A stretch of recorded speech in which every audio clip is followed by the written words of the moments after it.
আচ্ছা নওয়াজ মামা, এই যে আমরা ম্যাপ কোড দিয়া যে ওল্ড পিকে চলে আসলাম, ওল্ড পিকও পাইলাম, ওল্ড ভাঙা ঘরও পাইলাম, কিন্তু আফসোস ওল্ড লেজেন্ড গুলো আর ব্যাক পাইলাম না। এই তুই কাদের কথা বলতেছস?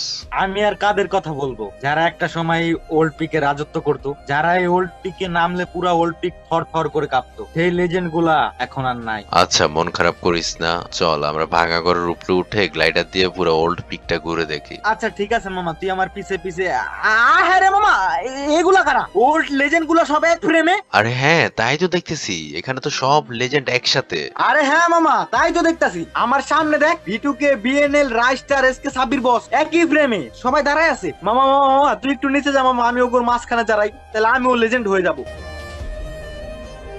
মামা দেখ, এখন মনে হচ্ছে old Free Fire, old peak, old legend গুলা সবাই একসাথে হয়েছে। আসলে মামা সত্যি কথা বলতে, আমরা এই ওল্ড পিকের পাশাপাশি ওল্ড লেজেন্ড গুলোকে অনেক মিস করি।